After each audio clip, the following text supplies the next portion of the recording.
Halo Talabers! Hari yang ditunggu-tunggu telah tiba. Saatnya liburan ke luar negeri. Pas nyampe di tujuan, loh kok situasi trafiknya berasa familiar ya? Oh, itu mungkin karena di sini juga banyak beredar mobil yang sama kayak di Indonesia. Sebelum kamu bilang perjalananmu bakal membosankan karena bakal ngelihat mobil yang itu lagi, tahan dulu.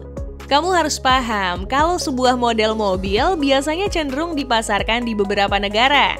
Itulah mengapa kamu masih bisa ketemu mobil yang itu aja. Tapi banyak yang belum tahu kalau rupanya satu model mobil bisa punya spek yang berbeda-beda loh tiap negara.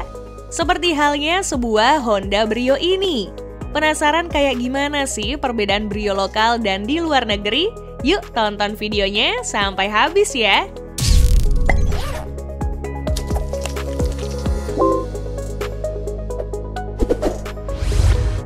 Kita kenalan dulu sama line up andalan Honda yang satu ini, Brio.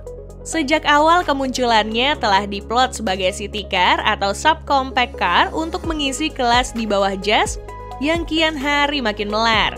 Membuat Brio menjadi model paling kecil Honda di luar varian K-Car yang cuma ada di Jepang.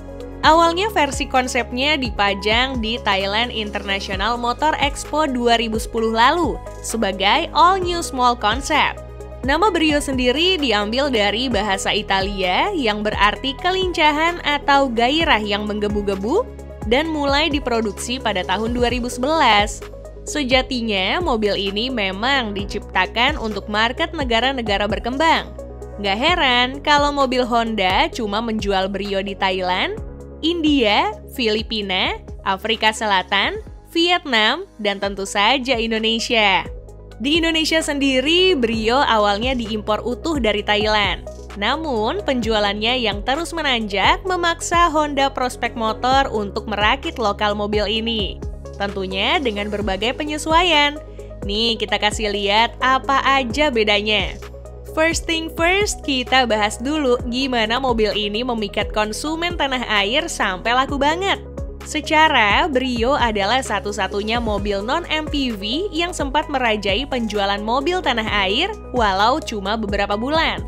Tahu sendiri kan, tahta tersebut selama puluhan tahun diisi oleh mobil-mobil MPV. Secara desain, Brio harus diakui adalah salah satu yang tercantik di kelasnya. Wajar kan disukai sama uhti-uhti universitas swasta atau mama-mamah muda? Fascianya menganut bahasa desain solid wing face ala Honda kekinian dengan bilah horizontal sebagai grillnya. Namun sayang, hingga tipe RS sekalipun, headlampnya masih halogen. Melipir ke sisi samping, sejujurnya nggak ada yang spesial dari sebuah hatchback macam ini. Penggunaan velg two-tone polish 15 incinya lumayan ngangkat tampilannya secara signifikan. Sayang, buat Brio Satya, pilar B-nya nggak di black out. Bikin kesannya jadi kayak mobil yang murah banget. Tapi emang murah sih ya. Plus, velgnya yang lebih simpel dan berdiameter 14 inci. Di belakang, elemen desainnya sedikit lebih kalem dibanding model sebelumnya yang menuai banyak banget love and hate relationship. Karena pintu bagasi kacanya itu. Walau agak boring, ya seenggaknya model kayak gini lebih diterima sama banyak orang. Oh iya, nggak ada LED-LED-an di sini. Beda sama tipe RS dan Satya yang cuma di add-on underguardnya ini, serta spoiler yang lebih dinamis di tipe RS. Masuk ke kabinnya, feel yang didapat langsung berasa elegan campur sporty. Itu karena penggunaan warna hitam di sekujur interiornya ditambah dengan aksen-aksen orange di beberapa tempat. Tapi ini cuma berlaku buat tipe RS ya. Soalnya Satya punya interior warna beige. Perbedaan mencolok lainnya juga hadir di sistem entertainmentnya yang lumayan jomplang.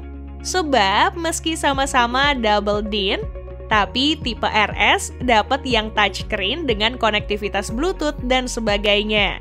Saat Satya cuma dapat pemutar CD atau mentok-mentok aux doang. Beda sama urusan performa, gak ada unsur diskriminasi antara variannya.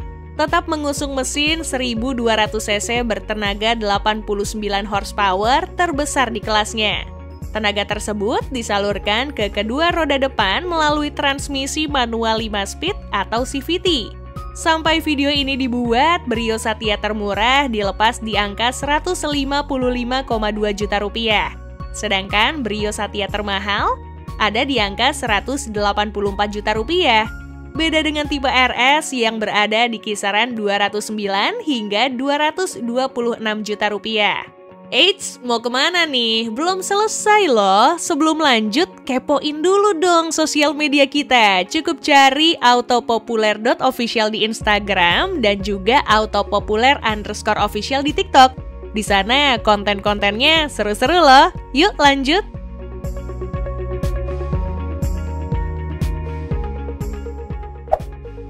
Oke, sekarang kita bahas yang di luar. Tadi kita kan udah nyinggung dikit kalau sebelum diproduksi lokal, Brio yang dijual di sini didatangkan langsung dari Thailand. Brio Thailand atau yang lebih dikenal sebagai Brio Sport punya perbedaan di sisi performa. Jantung pacunya menggunakan unit 1300 cc bertenaga horsepower. Yap, lebih gede dibanding Brio lokal. Selain itu, transmisi yang dianut juga merupakan matic konvensional 5 speed, bukan CVT kayak sekarang. Selain itu, perbedaan yang bisa dinotis dari luar juga ada di bagian stop lampnya. Brio Thailand atau yang biasa disebut Brio CBU punya aksen dark di dalam sini. Beda sama Brio CKD yang full bening. Kelihatan jelas kan? Fitur juga jadi pembeda yang lumayan kelihatan. Brio spek Thailand dulu udah punya sistem rem ABS dan EBD. Sementara Brio lokal baru punya itu semua beberapa tahun kemudian. Lalu fitur lainnya seperti defogger, tilt steering, dan immobilizer juga hadir di Brio CBU saat yang lokal masih kopong. Namun penjualan yang babak belur membuat Honda Thailand menghentikan produksi dan penjualan Brio sejak tahun 2018. Begitu pula dengan di India. Penjualan Brio di negeri Bollywood tersebut cuma kencang di 2 tahun pertama doang. Selebihnya bubar jalan. Walau penjualan mobil berukuran kecil lumayan kencang di India, tapi Brio ini malah makin melempem. Penyebabnya? Mungkin karena Honda India ngeluarin Amaze, spesies berbentuk sedan yang basisnya diambil dari Brio. Jujur aja deh, sebagian kita mungkin bilang kalau desainnya rada maksa banget.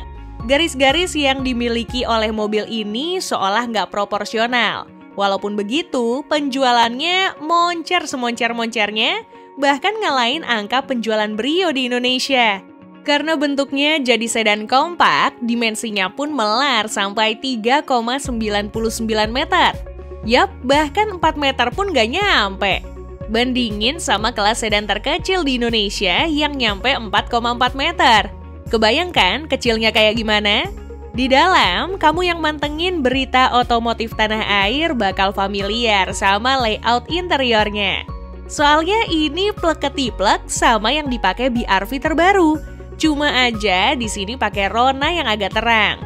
Namun perbedaan yang paling fundamental antara Brio dan Amaze adalah powertrainnya. Selain mesin bensin 1200 cc yang tuningnya beda dikit, Amaze bawa opsi diesel 1500 cc bertenaga 79 horsepower. Di India sana, Amaze dilepas dari 120 hingga 211 juta rupiah.